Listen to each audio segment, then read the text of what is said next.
சொல்றதுக்கு ஒரு திராணி வேண்டாம், நம்பகத்தன்மை வேண்டும். நம்முடைய வாழ்க்கையால் மனம் திரும்ப மற்றவர்களை அழைக்க வேண்டும்.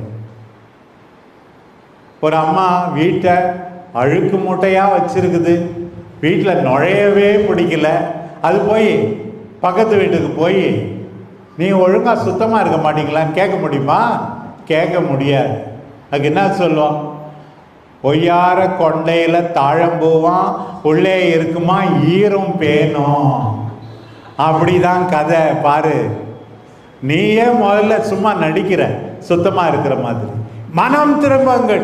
ஒரே ஒரு செய்தி தான், நம்முடைய வார்த்தையால் சொல்வதை விட வாழ்க்கையால் மனம் திரும்ப அழைக்க வேண்டாம். நம்முடைய பிரசன்னத்தால் மனம் திரும்ப அழைக்க வேண்டும். நம்முடைய நல்ல குடும்ப வாழ்வால்